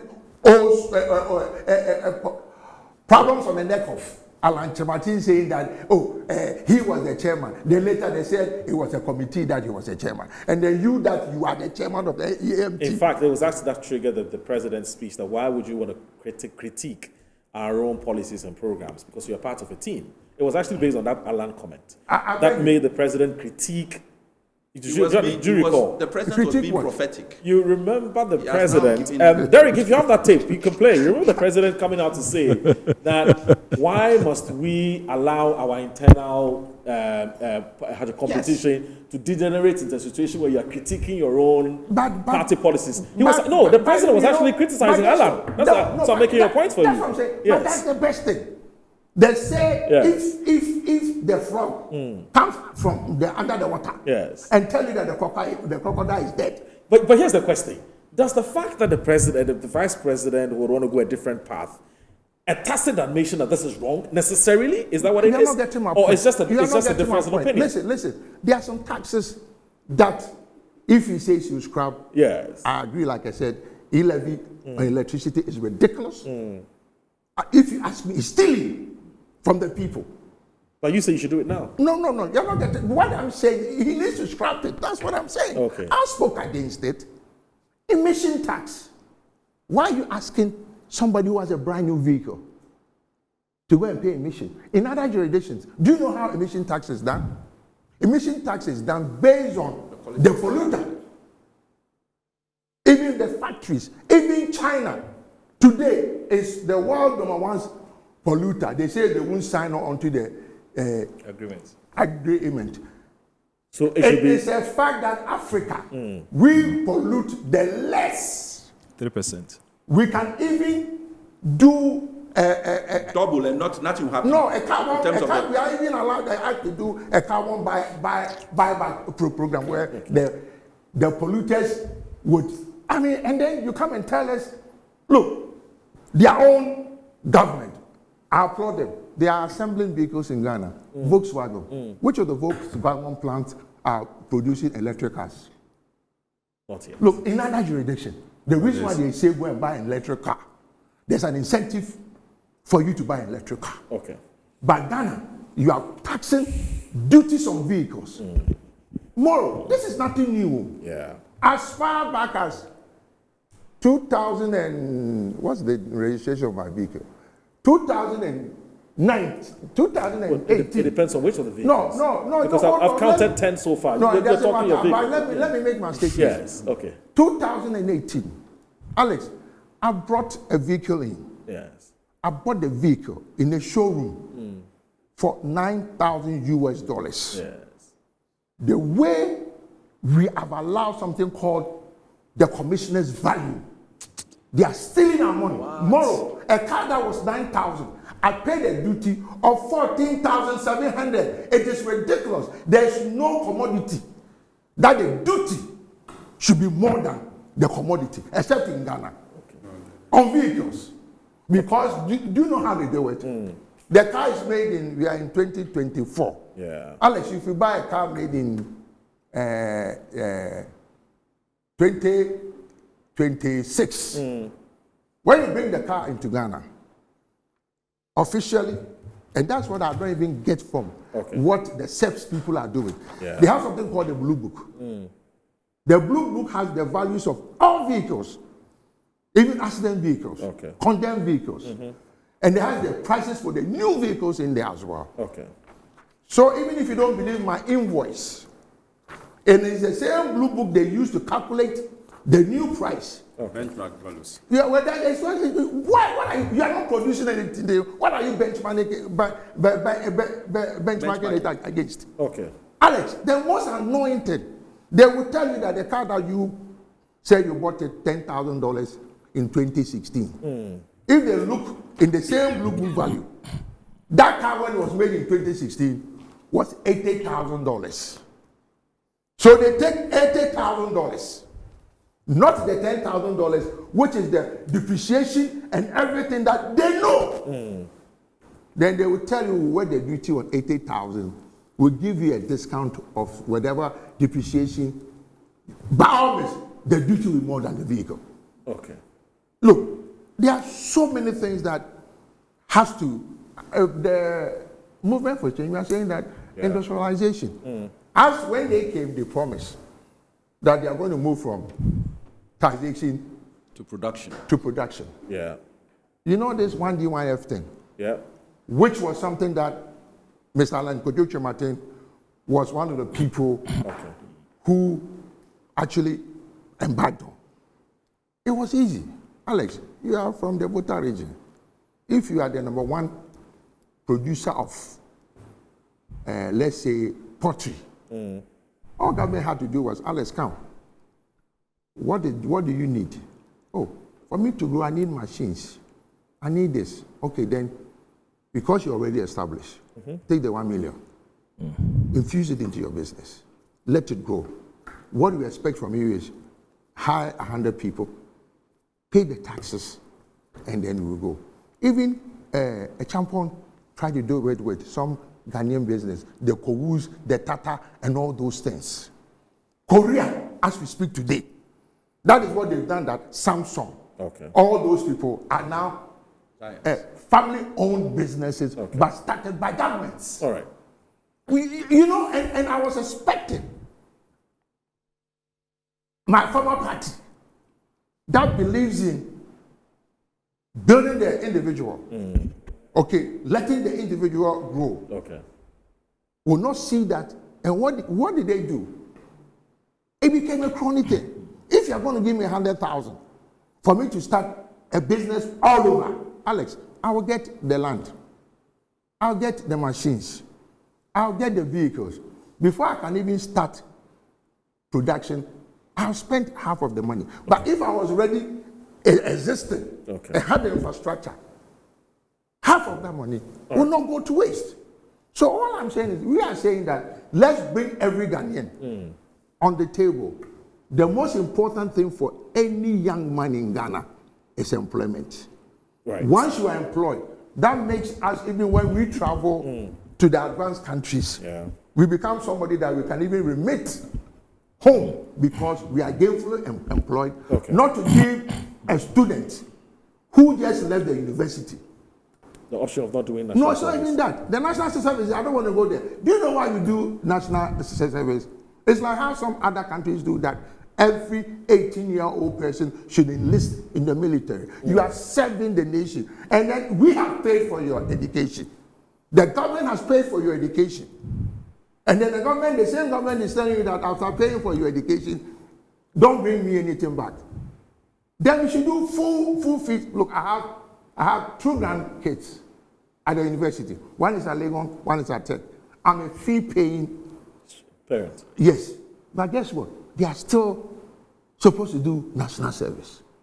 Because if you want any government or anything to do with employment with government, you need to show proof that you did national service. So you are telling me that the current law, yes. No, but that is what it is. But the question is, we cannot do that. Then he should have told us that we are doing full fee paying for university. Okay.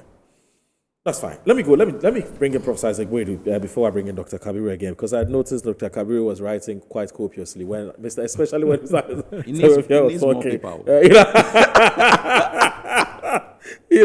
So let's do this. Prof, so when the Vice President says he will introduce a very simple citizen and a business-friendly flat tax regime, a flat rate of, it says, percentage of income for individuals and SMEs, which constitutes 98% of all businesses in Ghana, with appropriate exemption thresholds set to protect the poor. And he also says there'll be tax amnesty, electronic and faceless audits by GRA, no taxes on digital payment, the E-level will therefore be abolished, no VAT on electricity, and so on and so forth. I mean, these are... Yes, please. Okay. I asked you this question some days ago. Okay. And are you a Muslim? Yeah. Okay. If there's any tax that the Vice President wanted to leave it on, wanted to abolish. Yes. He shouldn't have said that he's going to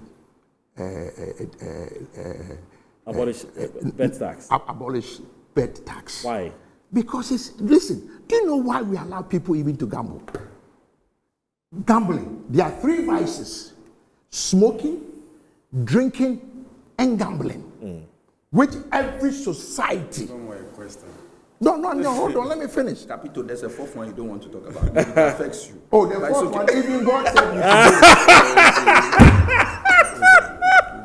you Sorry. Even God said that, go out there and go and watch. No, it's not haram. Dr. Kabiru and I know that. It's haram. It's haram. Let me finish. It's haram. No, what I'm saying is, you see, the reason why some youth or some portion of the young people are betting is because they don't have any job to do.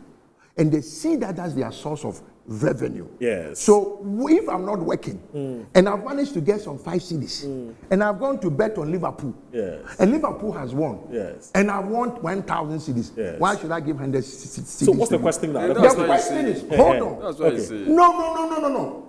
The taxes should be left on it, so that in case somebody becomes addicted to gambling, that same taxes will be used to rehab the person. We do the same thing for alcohol. We do the same thing for tobacco. Cigarette. The last time, anytime government wants to say raise money, they will put it on alcohol and tobacco.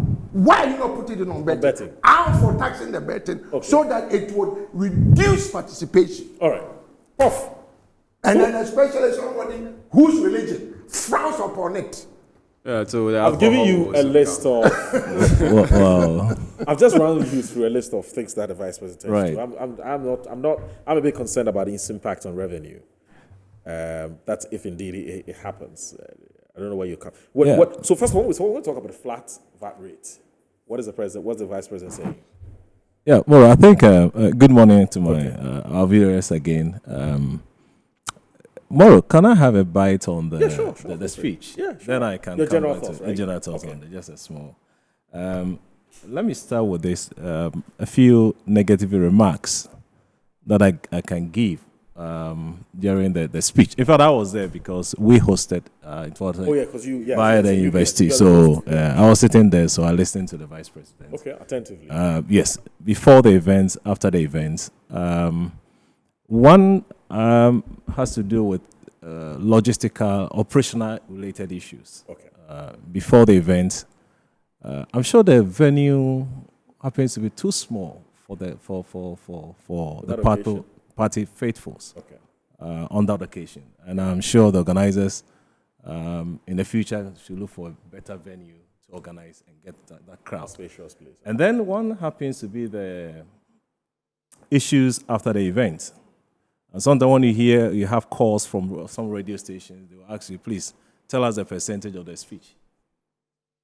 We lose the focus of the entire submission. And I'm sure percentage will not help in this direction. Okay. And the other comment I can say will be the tag, the name tag, the words. Today we are discussing Dr. Bawumia's presentation. The next day it will be Mahama.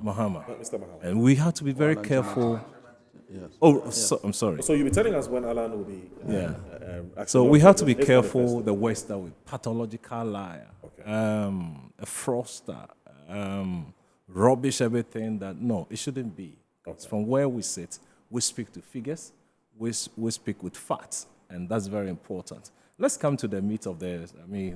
We say the proof of the pudding is in the eating. The eating, absolutely.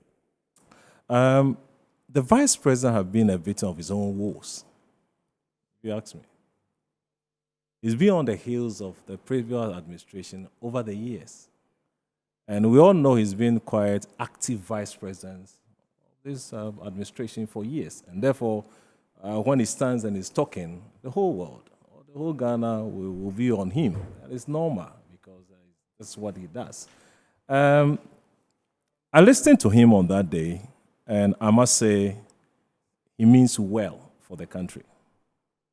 He means well, and he has good intentions for the country. I had a call for a paradigm shift. The way we do things, the fundamental assumptions, things that we used to do, should be changed. And you also will say that in terms of summary of all the speech that I had, he inspired the grassroots. Say grassroots? As in his party. Of his party. Oh, you're talking about because, ordinary Ghanaian. Yeah. The party? Grassroots. No, the grassroots. Okay. Faithfuls. And to a large extent, I'm sure some of the people who had gone to sleep over the years because of some of the comments that he passed over the years. And we are discussing this today because he spoke. Yeah. And we also can say that, well, he was able to mobilize forces, which has set the tone today we are discussing in Ghana in terms of our progress. Just like in a normal Ghanaian, I had expectation before the event. Okay. My expectation. Were those expectations met? Well, to a large extent. To a large extent. I would say that I was expecting him to give an overview of the entire economy. And I'm sure our brother did that. And then I was expecting him to also give us in terms of his government achievement, not his achievement. And he gave some figures. And he mentioned, because of time, I wouldn't want to go into the figures that he mentioned. But I'll come back to that. Then his own achievement as a steward. And to give the overall vision of his administration when he get the opportunity to come. And I'm sure, to a large extent, he did that. He gave an overview of the entire economy that he inherited a challenging economy in 2017, characterized by declining growth, power outages, infrastructure related issues. The issue of the power outages is it's debatable. Oh yeah. I'm just reiterating. What the vice president yes, said. Okay, yeah, I get that. So, just to give an overview of what he said on that day, and power outages, infrastructure, healthcare related issues, I get that. Education, social protection, and the rest. These were the things that he mentioned. Okay. And then he moved away to talk about his vision for the country, if he's given the power to and the president. He mentioned about 10 or 15 things that I can talk to. Okay. Now my question is, what shows that these visions will be achieved or achievable? So basically, can we trust the vice president? Not in terms of trust, because Or for me... can he deliver on his promise? Yes, that's all. Because we are judging presidents. For me, he played a major role in the administration. Yeah. But I'm sure we need to situate the context very well. Absolutely. And my question is, I've been asking myself, will he be able to deliver? And if you look at some criteria that we have put forward in terms of in academia or other institutions, we are talking about convergence criteria for the West Africa. I'm just looking at numbers or things that will signal that, yes, maybe, likely we'll be able to meet those things. He talked about inflation. And if you don't explain this well, you go to the market, they will tell inflation, this one did it, this one did. Now, I like the posture, the way he took us through the numbers and previous administration, starting with Kufuor. Kufuor inherited an inflation of 40.1%. When he was leaving, it was 18.1%. We speak to figures. When our late president Professor Mills took over, he had to inherit the 18 points. But when he was leaving, he left the country with a reduced inflation to 9-point-something%. So then, our former president, took over from 9 all the way. We had about 15% when it was 15.3% when he was leaving. Right. So it means that President Akufo-Addo had to take over the 15%. All the way in 2020 or so, about 15%. The same 15.7%. Yeah. Just marginal increase. And if you look at the January 2023, we're cruising to about 54%. As of December, we have reduced from 54 all the way to 23. At the magnitude. So if you tell me, would he be able to achieve? I'm looking at just the figures. Inflation is one criteria for us to get into the convergence criteria. West African monitoring, we have set for ourselves. We are looking for a single digit. Right. Inflation. So from 54 to 23, we hope it goes down to that figure. But then the question is, who do we credit for this? Because the vice president has told us that he's been given a specific task, and that specific task is to formalize the economy. And so when it comes to matters of inflation, matters of the CD, the exchange rate, and so on and so forth, that part, when he talks, people don't listen to him. No, I'm not saying he said that directly, because he's saying that he is the driver's mate. And so these figures that we're seeing, these upticks that we're seeing, don't blame me for it. Okay, so there'll be a different. So I'm just saying that the analogy you are seeking to present may be problematic based on what the vice president has told us. Because every Ghanaian is complaining about the economy, right? That the economy things are tough and so on. And inflation is a critical component of why things are tough. Right. So when you begin to outline these issues as being some of the things that we can credit the vice president for which reason you can trust that when he's given the power, he will be able to deliver on his promise. It may be a bit problematic unless the vice president says, well, I take full responsibility for what has happened, but I'm turning the corner. Then we can have this conversation. I don't know. Alex, I also answer one very important thing for me. Okay. You see, you seem to be giving him credit for dropping from 54 to 20 something. No, Right. And I have a big problem with that. No, because you have to take that 54 in relation to his 15% that he came to meet. Inherit. Okay. So if you've taken, it's like saying, oh, we did it so bad, I've now come back down, and you are, the 20-something is still worse than what he inherited. Right. And you were not even at that point. You were at 54. So it's a very bad impression to create that I've been able to drop from here to there when I took us to where we are. That is, if we're to assume that the vice president is directly responsible for this, because now we're not too There's sure no what debate. he's responsible for. All of a sudden, the vice president is not responsible for. Allow him. No, we're not sure. Well, Anyway, well, we have to take. sure. I'll beg you. Yeah. My producer tells me I have to take a short break. Just a Okay. minute. Okay. So, Jesus, we'll take a short break. When we come back, Yeah. yes, that's the name of our technical director and producer. He's called Jesus. I don't know how he came by that name. So let's take this break. When we come back, I'll just read a few messages and the prof will come in. I'm sure he'll try and wrap up in a few minutes and then the rest can have a bite. We have 15 more minutes past 10 because of the time we started the show. So we'll have some small time. So we'll take a short break. We'll be right back.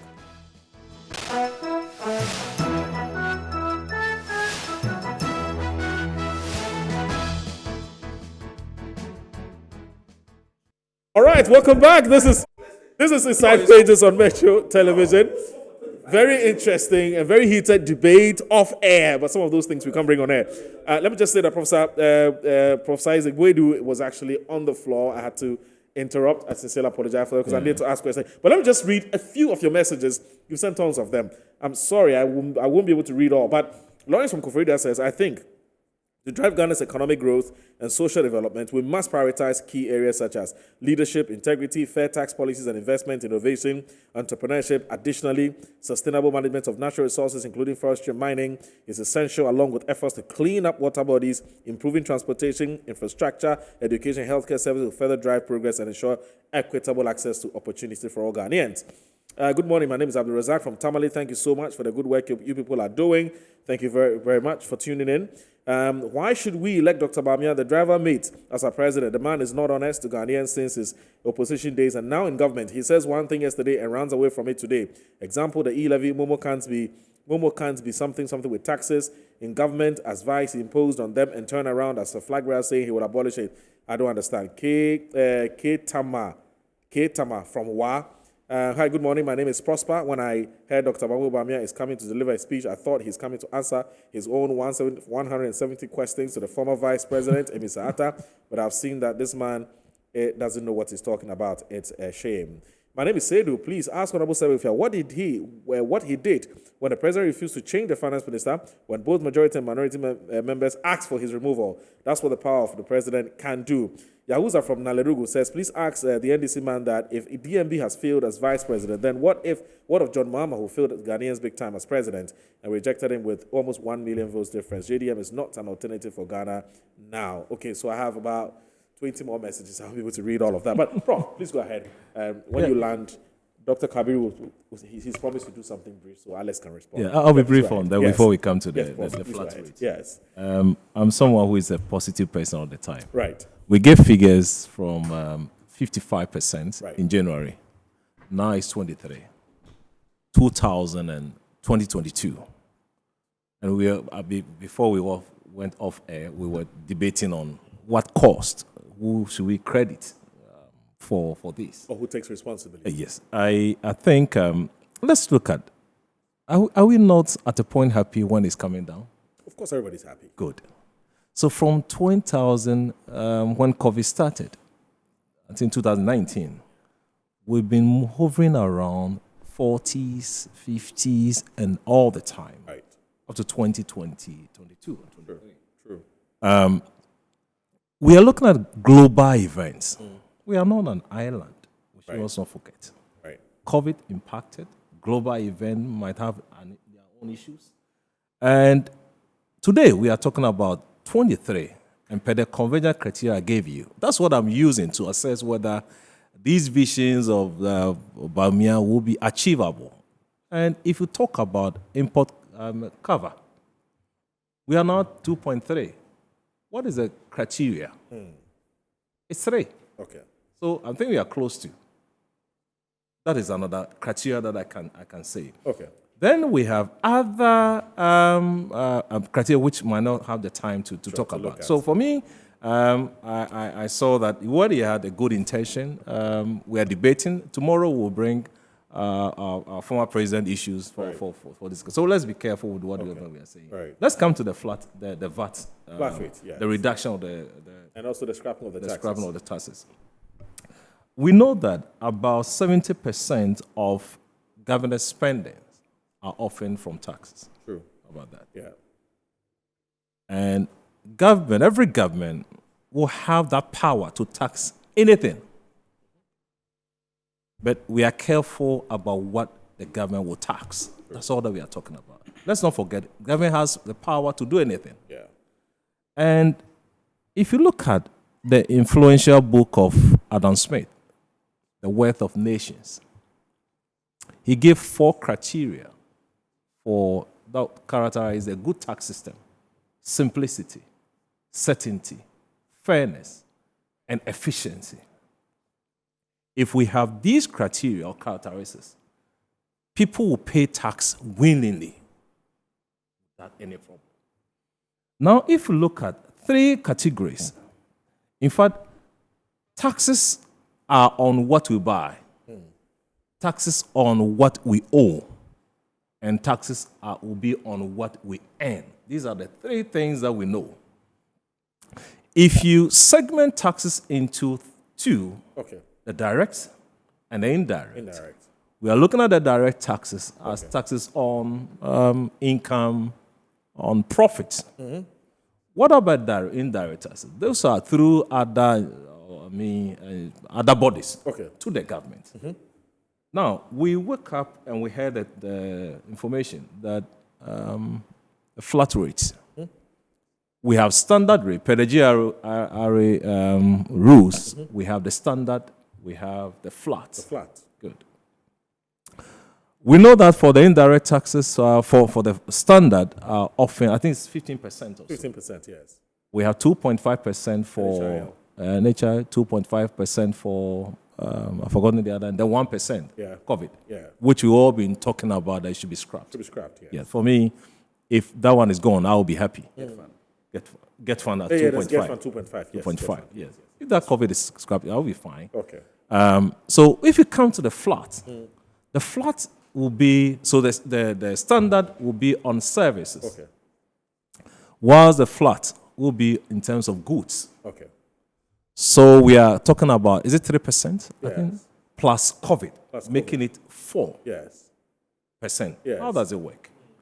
If I have a mat shop and I have a filling station, we know the filling station, those will be tax exempted or will be tax exempted. Yes. But the mat, if I generate 10,000 cedis, it means you have to calculate 1% first on the COVID before you take the 3% on the rest of the amount. That's how the flat rate operates. operates. Okay. Now, the vice president tells us he will scrap, first of all, emission tax. Okay. He will scrap e-levy. He will take away, which one? I think 3 things or so. Tax on game betting, and electricity. Okay. 4 things have been mentioned. Remember, when this government took over, he scrapped about 17 taxes. Okay. Nuisance taxes. Have they departed from the past or not? Okay. If you take off all these taxes, what will be the impact to the ordinary Ghanaian? But let me also say this. Which one have been passed? Not yet, because emissions has not been passed. The ones that have been passed are just the bet tax. No, emissions not been passed. You need that card, that emission card to register the vehicle. That small, they give you, you need to get that. It's a small, it's like a credit card. Okay. You mean it's well, we can interrogate because that. I'm told it's been put on hold. No, hold when? It's supposed to be implemented. Is there 15% on electricity? No, even emissions. After this, Oh, right. Well, people have the card. I've seen the card. That is Okay, yes. so maybe I will speak to what have been, yeah, yes, no, the ones that have not been passed, I can't talk about. Yeah, so if e-levy, e-levy, we all agree. I mean, I don't think there's no ambiguity about it. E-levy is on. For that one is on. Bed tax is on. Yes. What's the name? And which other one? So I think. So electricity and emission. And bed Okay. tax. Okay. We have been talking about a reduction. Yes. Moving from taxation to production. What is production economy? It's an optimal combination of inputs, labor outputs, labor capital, and raw materials. Right. Economy. Are we moving from taxes to production? That's all we are talking about here. Okay. If you take away all these taxes, what are the effects? On the fiscals. On the physical. We are talking about physical, consolidation. Yes, absolutely.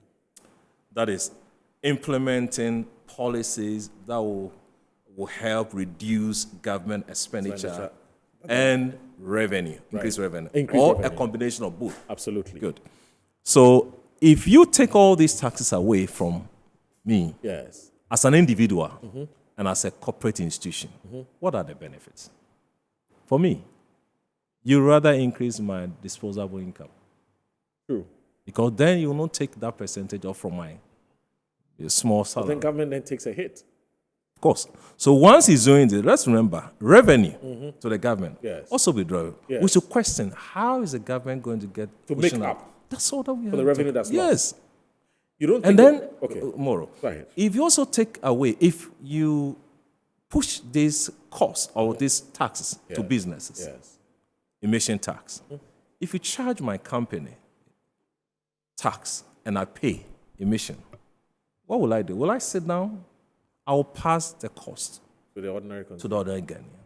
What are we talking about? Inflation, standard of living, going to go up.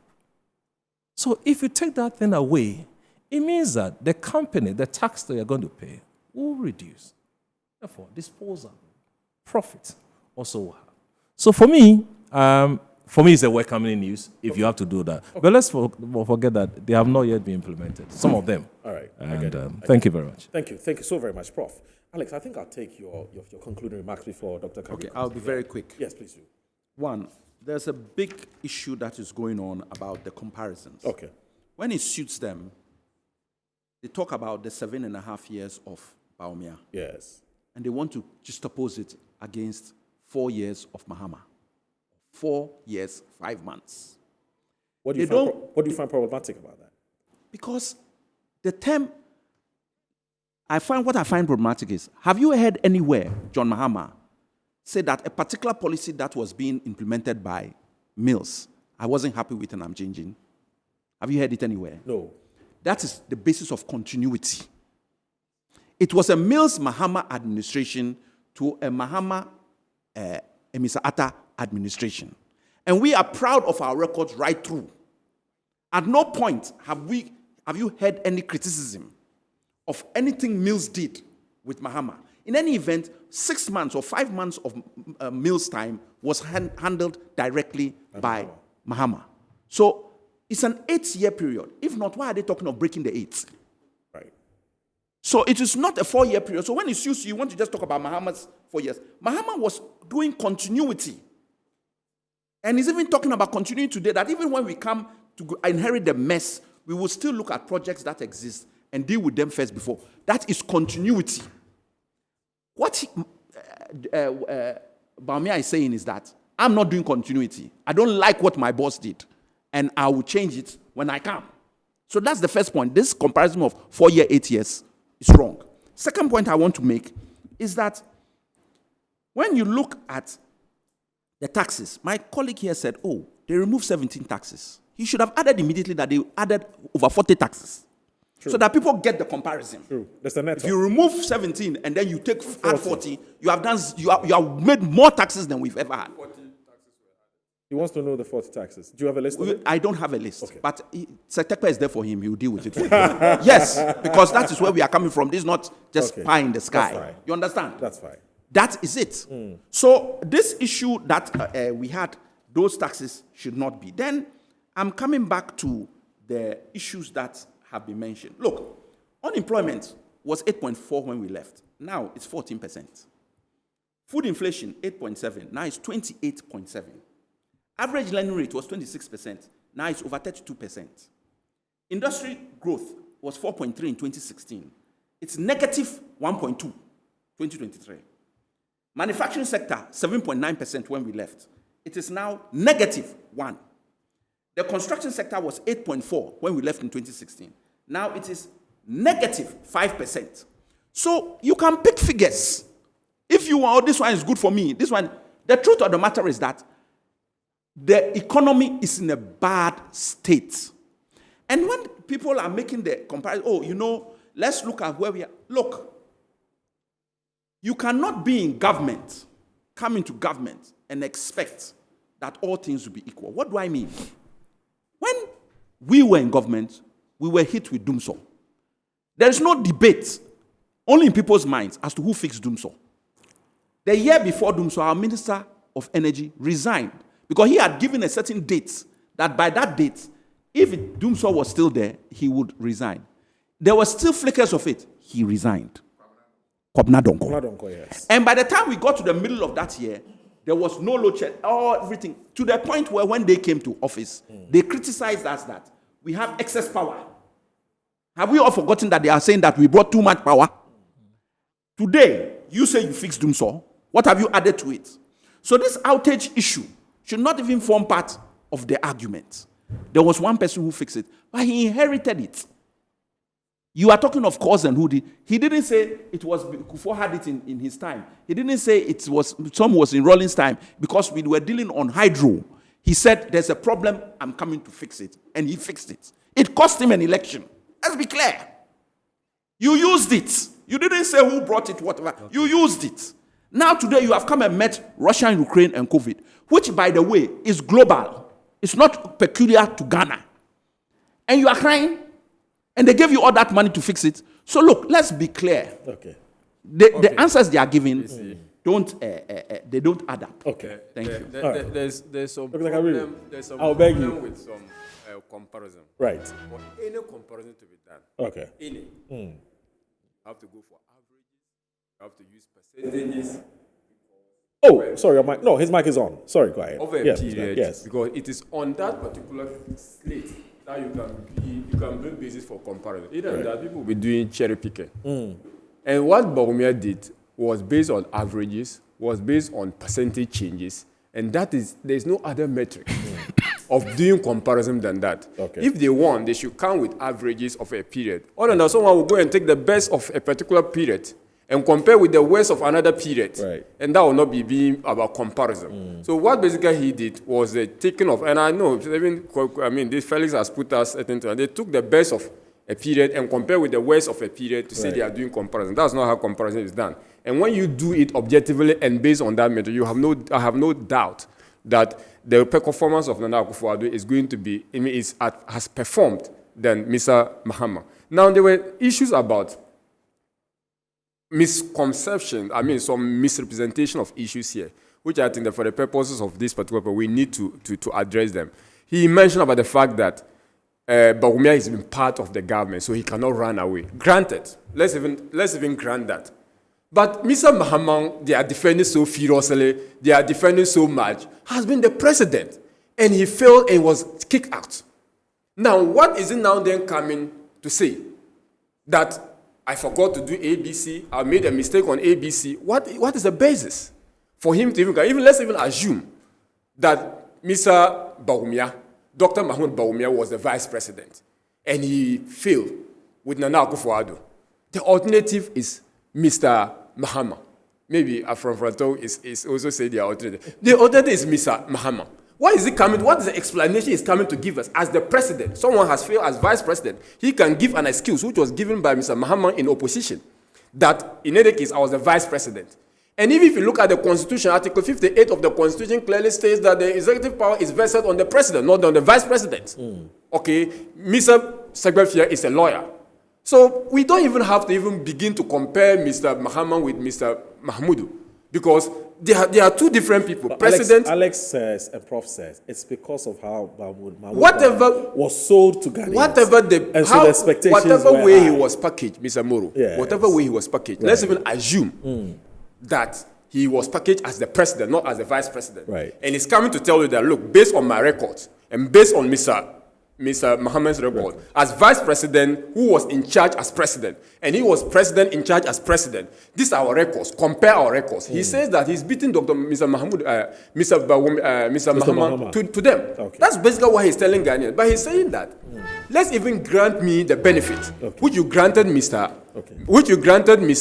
Mahama in 2004, 2013. Okay. So that is what he is trying to. National service has been portrayed as something that he says he's going to scrap. Look, it's not a contentious issue. Optional. It's going to be optional, and people. But let's not create the perception that people who are working for government are not contributing to national service. Okay. They are not sacrificing for them. Nurses are doing national service. Okay. But the fact that they are employed, they are contributing to national development. Okay. There were issues about e-vehicle, but I mean, when they raised a lot of issues, he spoke for how many minutes? You gave me he spoke for 5 minutes. For 7 minutes. So please, let me do You've done 7 minutes. Because they raised a lot of issues. They raised a lot of issues.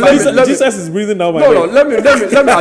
Look, And he hasn't even spoken. no, he mentioned about benchmark values. And he also created a wrong misconception that benchmark values. Look, because you want to ensure transparency and people under voicing, benchmark value is applicable everywhere, in every jurisdiction where there are duty processes. Okay. Now, some jurisdiction, when they bring the invoices, will believe that they are true and they don't apply the benchmark. They just take the invoice value of the vehicle. Okay. But in other jurisdictions, where the systems are not ripe and people under invoice their vehicle, Yes. government will have to ensure that they use those benchmark value to tax.